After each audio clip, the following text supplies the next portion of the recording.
اعوذ باللہ من الشیطان الرجیم بسم اللہ الرحمن الرحیم۔ اور نیل بہتا رہا، قسط نمبر 13،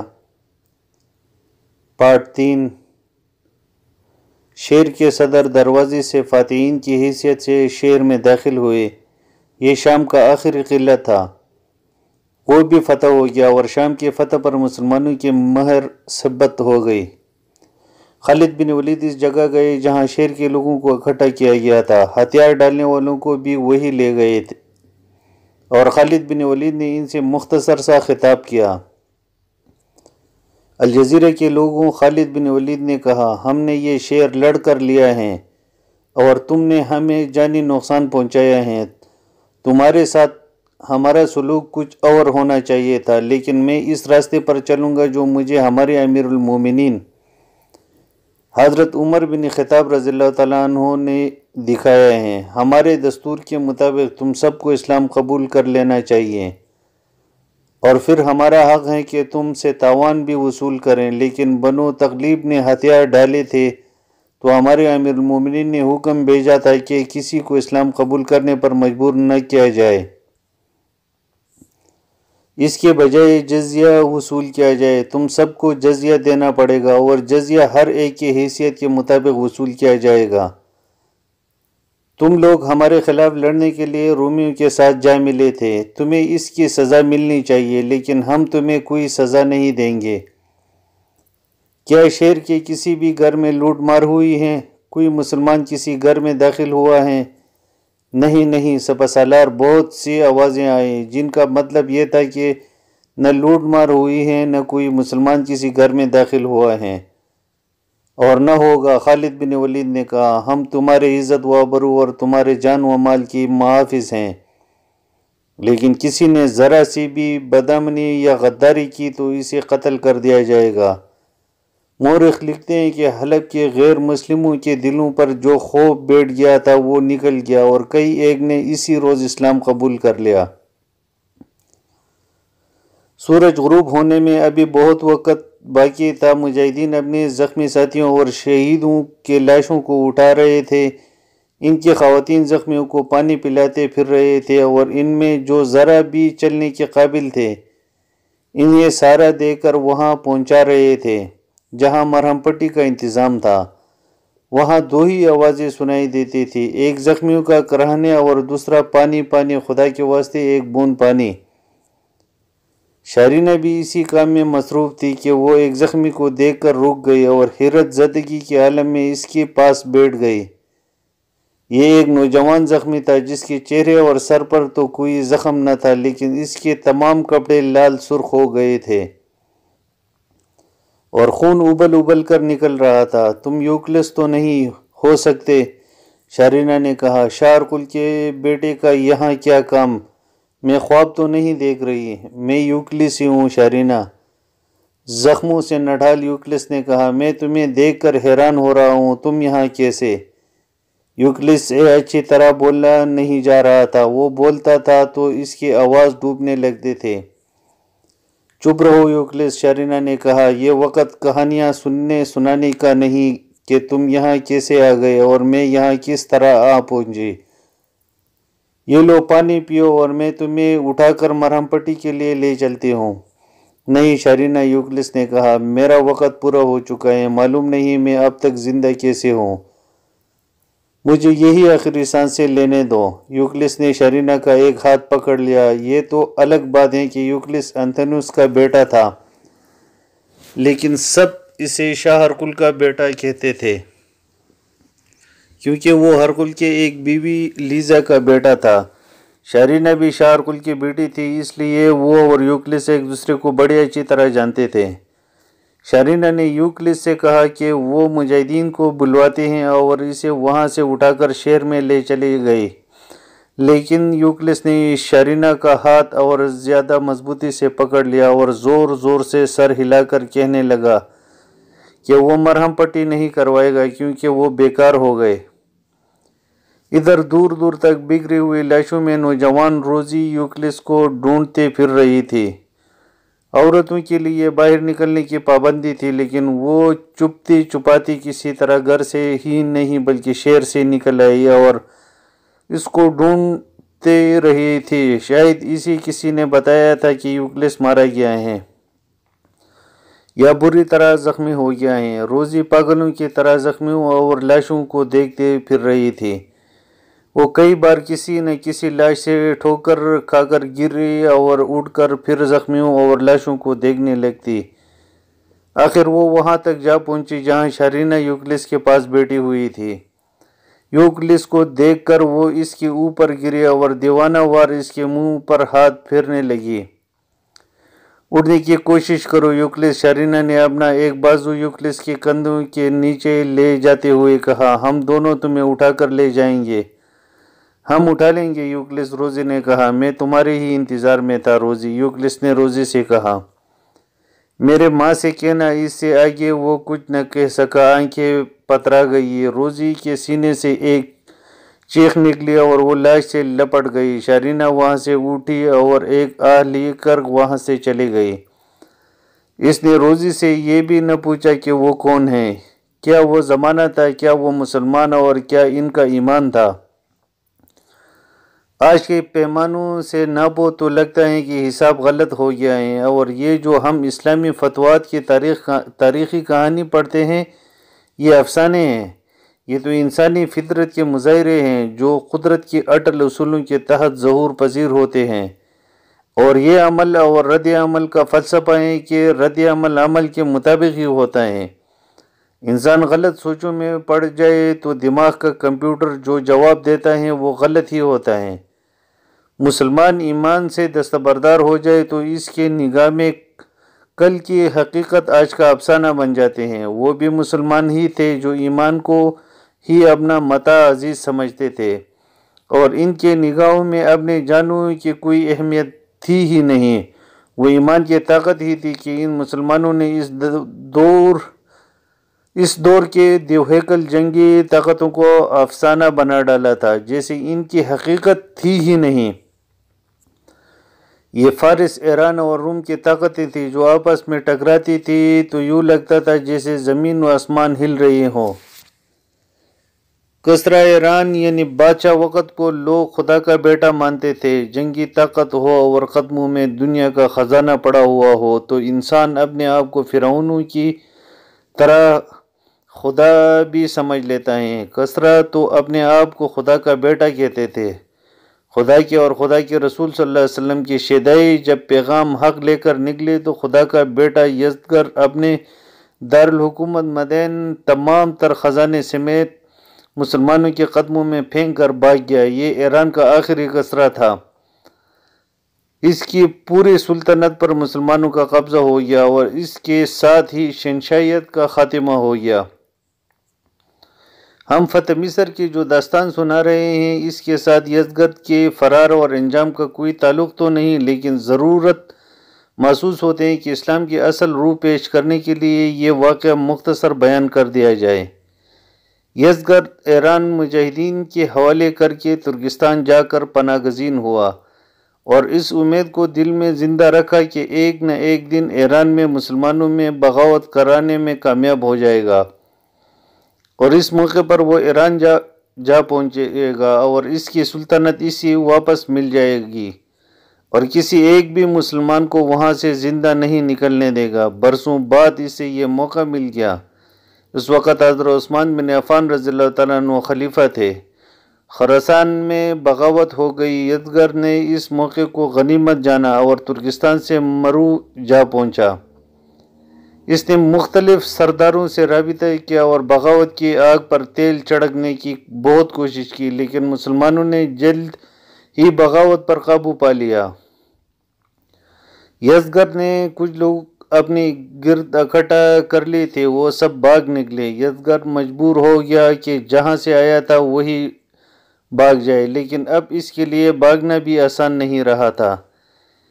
اس کے اپنے ایرانی اہلکار مسلمانوں کے جاسوس نکلے۔ سپہ سالار نے حکم دیا کہ یزدگرد کا سراغ لگائیں اور اسے گرفتار کر لیں۔ بگوڑا سابقہ کسریٰ روپوش ہوتا پھر رہا تھا اور مجاہدین اس کے گرد گھیرا تنگ کر رہے تھے۔ آخر ایک روز وہ دریا کے کنارے ایک پنچکی کے کمرے میں جا چھپا۔ چکی والے نے نشاندہی کر دی اور اسے ڈھونڈنے والے وہاں جا پہنچے۔ وہ عرب کے مسلمان یعنی مجاہدین نہیں تھے بلکہ خراسان کے باشندے تھے۔ انہوں نے مسلمانوں کے سپہ سالار کا یہ حکم نظر انداز کر دیا کہ یزگر کو گرفتار کر کے لایا جائے۔ اس کے بجائے انہوں نے یزگر کو قتل کر کے لاش دریا میں پھینک دی۔ تاریخ میں ایک روایت یہ بھی آتی ہے کہ چکی والا یزگر کو جانتا تو نہیں تھا، لیکن اس کے شاہانہ لباس سے اور پھر چھپنے کے انداز سے یقین ہو گیا کہ یہ یزگر ہی ہو سکتا ہے جس کی گرفتاری کا اعلان ہو چکا ہے۔ چکی والے نے اپنا کمرہ باہر سے بند کر دیا اور مرو کے حاکم کے پاس جا پہنچا۔ اسے بتایا کہ یزگر اس کے ہاں چھپا ہوا ہے۔ مرو کے حاکم نے اپنے ایک سالار کو حکم دیا کہ یزگر کا سر کاٹ کر اس کے پاس لایا جائے۔ چکی والا یہ حکم سن کر دوڑا گیا اور خود ہی یزگر کا سر کاٹ ڈالا، اور جب سپہ سالار آیا تو سر اس کے حوالے کر دیا اور لاش دریا میں پھینک دی۔ تاریخ میں یہ اختلاف موجود ہے کہ یزگر کو کس نے کس طرح قتل کیا، لیکن اس روایت پر تمام مورخ متفق ہیں کہ یزگر کو چکی والے کمرے میں قتل کیا گیا اور اس کی لاش دریا میں پھینک دی گئی تھی۔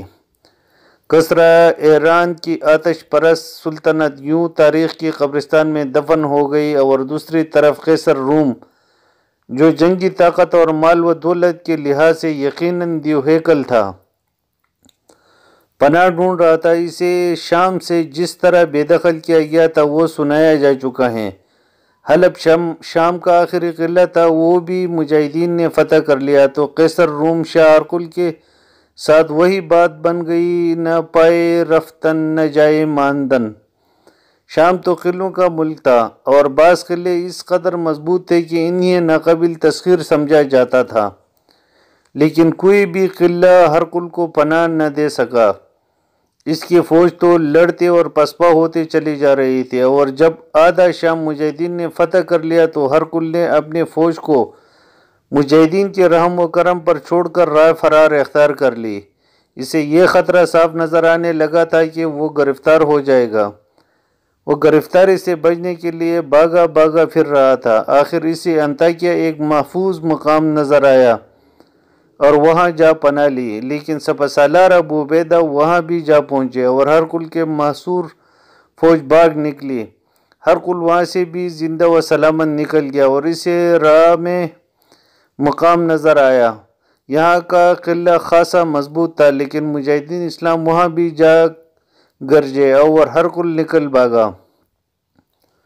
حلب ایک آخری شامی قلعہ بن شہر رہ گیا تھا، مجاہدین نے وہ بھی لے لیا، لیکن ہرقل حلب سے دور تھا اور اس نے اور دور بھاگ جانا بہتر سمجھا۔ اس نے قسطنطنیہ جا دم لیا۔ قارئین کرام کی معلومات کے لیے یہ بتانا ضروری معلوم ہوتا ہے کہ قسطنطنیہ ترکی کا ایک شہر تھا، اور شاہ ہرقل کے زمانے میں ترکی پر رومیوں کی حکومت تھی۔ قسطنطنیہ کا ایک نام بازنطینیہ تھا۔ یہ نام اس وقت رکھا گیا تھا جب وہاں بازنطینی حکومت تھی۔ ہرقل کے ایک بیٹے کا ذکر اس داستان میں آیا جس کا نام قسطنطین تھا۔ اس بیٹے کے ساتھ ہرقل کو اتنا پیار تھا کہ اس نے بازنطینیہ کا نام تبدیل کر کے قسطنطنیہ رکھ دیا تھا۔ موجودہ صدی میں پہلی جنگ عظیم کے بعد اتاترک مصطفیٰ کمال پاشا کی حکومت بنی تو قسطنطنیہ کا نام بدل کر استنبول رکھ دیا گیا۔ آج یہ استنبول ترکی کا ایک بڑا شہر ہے۔ نقشے پر انطاکیہ دیکھیں اور پھر استنبول دیکھیں۔ ہرقل انطاکیہ سے بھاگ کر استنبول پہنچا، فاصلہ تقریباً 900 کلومیٹر ہے۔ اس وقت کی دوسری بڑی جنگی طاقت جسے ہم نے دیوہیکل کہا ہے، شام سے ہمیشہ کے لیے نکل بھاگی۔ ابھی سلطنت قائم تھی، ترکی اور مصر کی سلطنت میں شامل تھی اور قیصر روم کے پنجے اترے ہوئے تھے۔ پھر بھی یوں کہا جا سکتا ہے کہ بڑی ہی زہریلی شام کی کمر توڑ دی گئی تھی اور اب اس کا دم ختم ہو گیا تھا۔ یہ تو پہلے سنایا جا چکا ہے کہ ہرقل نے مصر سے جو کمک اپنے بیٹے قسطنطین کے زیر قیادت منگوائی تھی وہ آدھی کے قریب کٹ مری اور باقی واپس مصر کو بھاگ گئی تھی۔ یہاں ایک اور وضاحت ضروری معلوم ہوتے ہیں۔ پہلے ذکر آیا ہے کہ ہرقل نے بزنطینہ خالی کر دینے کا حکم دیا تھا اور خود پہلے ہی نکل گیا تھا، لیکن تاریخ کے اگلے باب حتم و یقین کے ساتھ اس غلط فہمی کی تصدیق کرتے ہیں کہ اس نے بزنطینہ استنبول جا پناہ لی تھی اور انطاکیہ اور حلب کے فوجیوں کو شہریوں کو کہا تھا کہ وہ ان شہروں سے نکل جائیں اور اپنی حفاظت اور اپنے مسائل و امور کے ذمہ دار وہ خود ہیں۔ ہرقل خوش قسمت تھا کہ مجاہدین اس کے تعاقب میں نہ چلے گئے۔ وہ فتح پر فتح حاصل کرتے جا رہے تھے اور اسی جوش و خروش میں شام کے سرحد سے آگے نکل جانے کا بھی عزم کیے ہوئے تھے، لیکن امیر المومنین حضرت عمر رضی اللہ تعالیٰ عنہ کو یہ خوشخبری سنائی گئی کہ شام کا آخری قلعہ بھی فتح کر لیا گیا ہے اور رومی شام سے نکل گئے ہیں۔ تو امیر المومنین نے پہلا حکم یہ دیا کہ مزید پیش قدمی نہ کی جائے اور جو علاقے فتح کر لی گئی ہیں ان کی انتظامات اور ان کا دفاع مستحکم کیا جائے۔ ایسا ہو یا ایسی ہدایت دینے کی ضرورت نہیں تھی کہ مفتوحہ آبادیوں کے لوگوں کے ساتھ اچھا سلوک کیا جائے اور کسی کو پریشان نہ کیا جائے۔ یہ تو مسلمانوں کا کردار تھا کہ وہ مفتوحہ بستیوں کے لوگوں کو مفتوحہ نہیں سمجھتے تھے، بلکہ ان لوگوں کو اپنے پناہ میں لے لیتے اور ان کی تمام ضروریات اپنے ذمہ لے لیا کرتے تھے۔ پیش قدمی روک دینے کا فیصلہ دانشمندانہ تھا اور یہ حضرت عمر رضی اللہ تعالیٰ عنہ کی جنگی فہم و فراست کا کرشمہ تھا۔ یہ تو انہیں معلوم تھا کہ مجاہدین فتح کی مسرتوں سے سرشار ہیں، ان میں جذبہ جہاد بھی اور شوق شہادت بھی ہیں، لیکن انہیں یہ بھی احساس تھا کہ وہ آخر گوشت پوست کے انسان ہیں، لوہے کے بنے ہوئے نہیں۔ کہیں ایسا نہ ہو کہ جسم جواب دے جائے اور شام سے بھاگ جانے والے رومی کہیں قدم جما کر پلٹ آیا اور شکست کو فتح میں بدل لی۔ مجاہدین کی خوشیوں کا تو کوئی ٹھکانہ ہی نہ تھا۔ اندازہ کیا جا سکتا ہے کہ مجاہدین نے کس طرح خوشیاں منائی ہوں گی۔ سالاروں نے شکرانے کے نوافل باجماعت پڑھائے ہوں گے۔ سپہ سالار ابو عبیدہ کو حلب کی فتح کی اطلاع ملی تو وہ حمص سے فوراً وہاں پہنچے۔ تاریخ سے یہ تو پتہ نہیں چلتا کہ سپہ سالار ابو عبیدہ نے کون سی نماز کی امامت کی تھی۔ یہ واضح طور پر معلوم ہوتا ہے کہ انہوں نے نماز باجماعت پڑھائی اور اس کے بعد مجاہدین سے خطاب کیا۔ ان کا یہ مختصر سا خطاب تاریخ کے دامن میں لفظ بلفظ موجود ہے۔ انہوں نے شام کی فتح کی مبارکباد کے بعد کہا، اللہ تعالیٰ نے قرآن میں جس مدد کا وعدہ فرمایا ہے، اس مدد کے صدقے ہم نے اپنا یہ فرض ادا کر دیا ہے کہ باطل کی ایک اور طاقت کو کچل کر اسلامی سلطنت کی سرحد اور وسیع کر دی ہے۔ اسلامی سلطنت کی کوئی سرحد نہیں ہوتی۔ ہم اپنے بادشاہی نہیں بلکہ اللہ کی حکمرانی قائم کرنے کے لیے گھروں سے نکلے ہیں۔ یہ ساری زمین اللہ کی ہیں، روئی زمین پر صرف اللہ کا حکم چلے گا۔ شہیدوں نے اللہ کی راہ میں اس کی خوشنودی کی خاطر جانیں قربان کی ہیں۔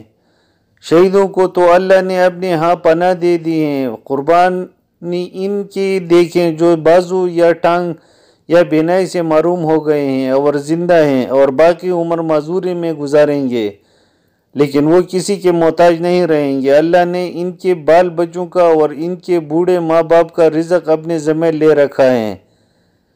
شہیدوں اور معذور ہو جانے والوں کے بیوی بچوں اور لواحقین کو یہ زمین دی گئی جس زمین کو انہوں نے اپنے خون سے سینچا ہے۔ اپنے آپ کو اس دنیا کی نظر سے نہ دیکھو، تمہارا تعلق براہ راست اللہ کے ساتھ ہے۔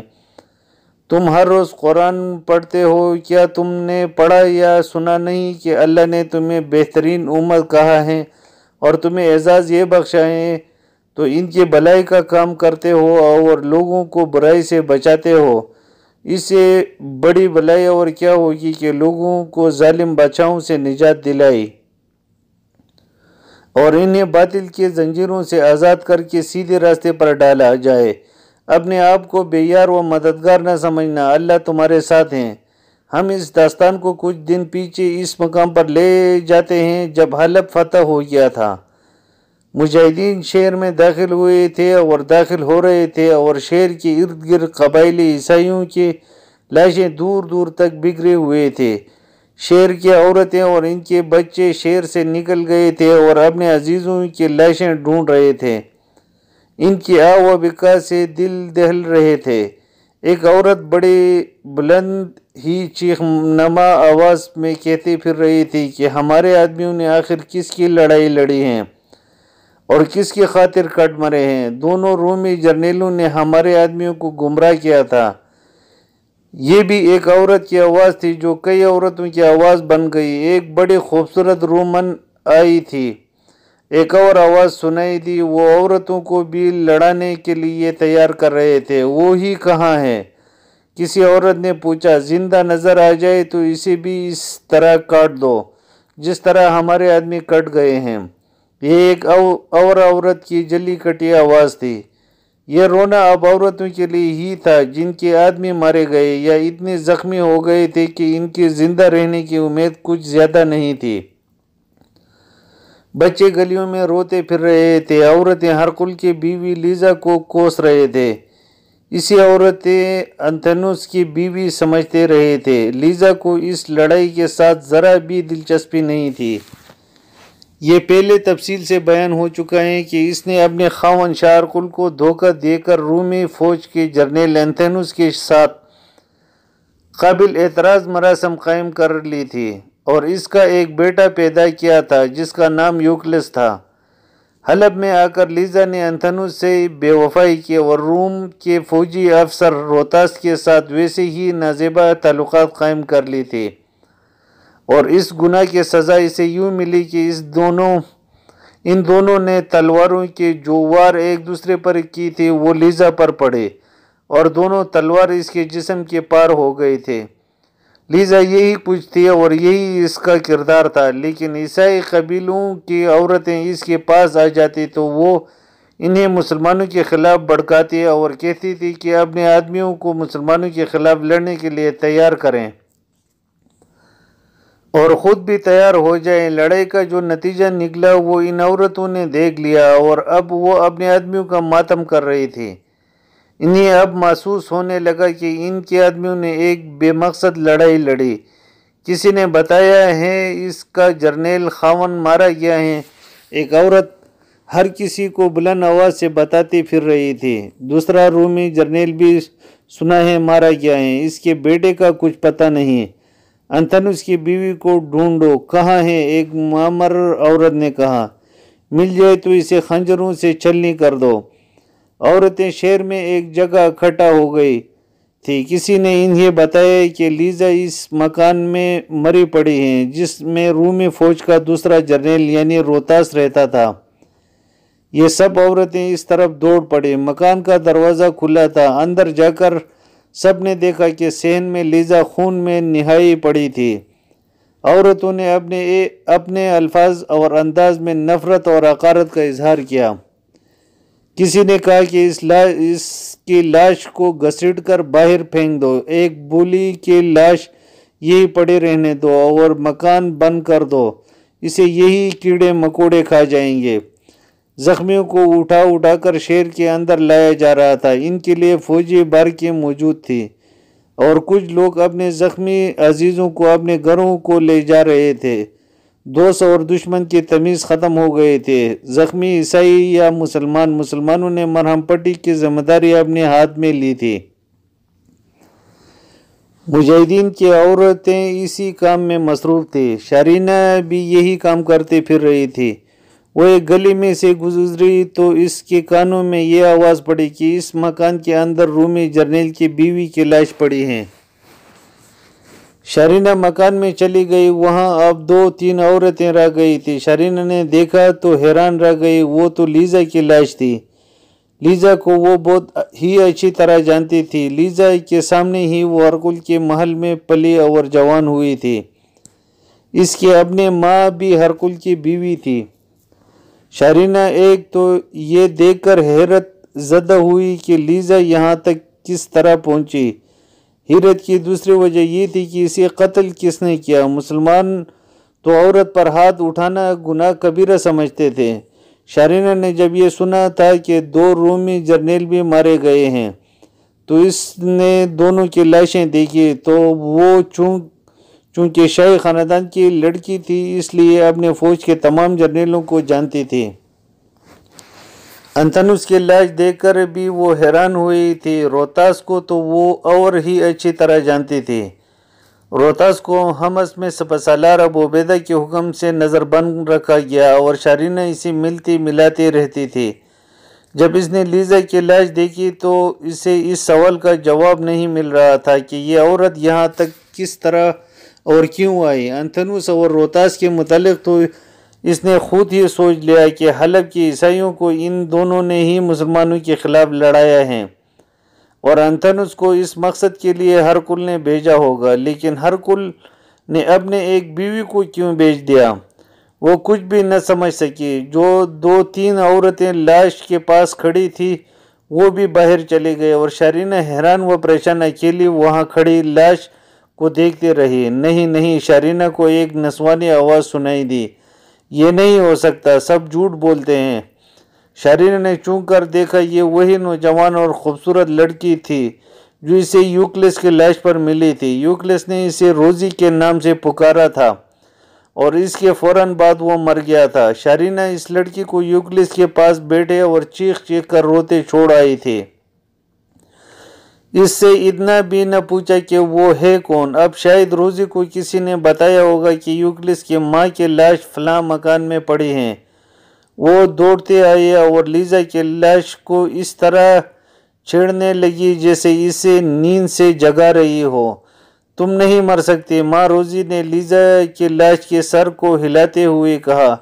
تم کہتی تھی کہ مجھے یوکلس کی دلہن بناؤ گے، اٹھو یوکلس کے پاس چلو، وہ تمہارا انتظار کر رہا ہے۔ شارینہ کی آنکھوں میں آنسو آ گئے۔ وہ جان گئی کہ یہ لڑکی یوکلس کی موت کا صدمہ برداشت نہیں کر سکی اور اس کا دماغی توازن ٹھیک نہیں رہا۔ شارینہ نے اس کے کندھوں پر ہاتھ رکھ کر اٹھایا۔ روزی، شارینہ نے کہا، میں اسے اٹھا لوں گی، یہ گہری نیند سوئی ہوئی ہے۔ یہ تمہاری کیا لگتی ہیں؟ یہ یوکلس کی ماں ہے، روزی نے جواب دیا۔ یہ میرے کچھ بھی نہیں لگتی، لیکن میرا سب کچھ یہی ہے۔ مجھے یوکلس کے ساتھ دیکھ کر یہ بہت خوش ہوتی تھی۔ اس نے کہا تھا کہ میں اپنے بیٹے کے لیے تم جیسے ہی دلہن کی تلاش میں تھی۔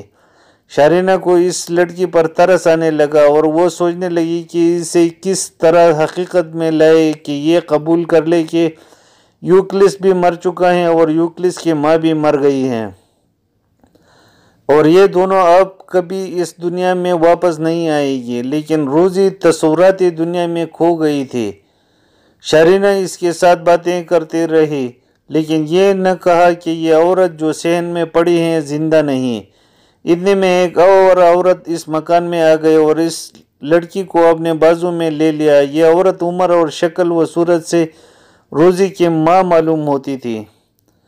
وہ روزی سے کہنے لگی کہ وہ گھر چلے، لیکن روزی اس طرح جواب دے رہی تھی جیسے لیزا زندہ تھی۔ تم یہاں سے چلی جاؤ ماں، روزی نے کہا، میں یوکلس کو بلانے جا رہی ہوں، وہ آ کر اپنے ماں کو اٹھائے گا۔ شارینہ نے روزی کی ماں کو اشارہ کیا کہ وہ روزی کو ابھی آزاد چھوڑ دے۔ شارینہ روزی کی ماں کو ایک کمرے میں لے گئی اور اس سے پوچھا کہ یہ کیا معاملہ ہے۔ شارینہ یہ تو سمجھ گئی تھی کہ یوکلس اور روزی ایک دوسرے سے محبت کرتی تھی، لیکن شارینہ کچھ اور بھی سننا چاہتی تھی۔ وہ روزی کی ماں نے اسے سنا دیا۔ روزی کی ماں نے اس خیال کی تائید کر دی کہ یوکلس اور روزی ایک دوسرے کی محبت میں گرفتار تھے۔ یوکلس نے جو کچھ بھی روزی کو بتایا تھا وہ روزی اپنی ماں کو بتاتی رہتی تھی۔ یوں کہ روزی کو بتایا تھا کہ اس کا باپ شارکل اور اس کا ایک بیٹا قسطنطین اسے قتل کرنا چاہتے تھے، کیونکہ وہ ہرکل قسطنطین کو اپنا جانشین مقرر کر رہا تھا۔ یوکلس نے روزی کو بتایا تھا کہ کس طرح انتھنوس اسے اور اس کی ماں کو ساتھ لے کر فرار ہوا تھا۔ یوکلس نے روزی کو یہ بھی بتایا تھا کہ وہ ہرکل کا نہیں بلکہ انتھنوس کا بیٹا ہے۔ روزی نے یہ ساری باتیں اپنی ماں کو بتا دی تھی اور اب ماں یہ ساری باتیں شارینہ کو بتا رہی تھی۔ شارینہ یہ سن کر ذرا سی بھی حیران نہ ہوئی کہ یوکلس کی ماں کا خاوند ہرکل تھا، لیکن اس کا باپ ایک جرنیل تھا۔ یہ تو بادشاہوں کے یہاں ایک معمول تھا۔ روزی کی ماں نے شرینہ کو یہ بھی بتایا کہ انتھنوس مسلمانوں کے خلاف لڑ کر اپنی سلطنت بنانا چاہتا تھا، اسے وہ یسوع مسیح کی سلطنت کہتا تھا۔ روزی کی ماں اور شرینہ کمرے میں باتیں کر کے سن رہی تھی کہ باہر سے روزی کی چیخ نما آواز سنائی دی، یوکلس اور اس کی ماں کو ہرکل نے قتل کروایا ہے۔ روزی چلا چلا کر کہہ رہی تھی، میں ہرکل کو قتل کرنے جا رہی ہوں۔ روزی کے دوڑ کے قدموں کی آہٹ سنائی دی اور وہ مکان سے نکل گئی۔ روزی کی ماں اس کے پیچھے دوڑتے ہی نکل گئی اور شرینہ دل پر رنج و غم کا بوجھ لے کمرے سے نکلی، لیزا کی لاش کو دیکھا اور مکان سے نکل گئی۔ باہر جا کر اس نے دیکھا کہ روزی شہر کے صدر دروازے کی طرف دوڑی جا رہی ہے اور اس کی ماں چلاتی جا رہی تھی، اسے پکڑنا، اسے روکنا۔ وہاں صورتحال ایسی بنی ہوئی تھی کہ کوئی بھی ماں بیٹی کی طرف توجہ نہیں دے رہا تھا۔ وہاں تو یہ حال بنا ہوا تھا کہ کچھ لوگ لاشیں اٹھا کر لا رہے تھے اور بعض لہولہان زخمیوں کو سہارا دے کر ان کے گھروں کو لے جا رہے تھے۔ فضا میں موت کی بو رچی بسی ہوئی تھی۔ جاری ہے۔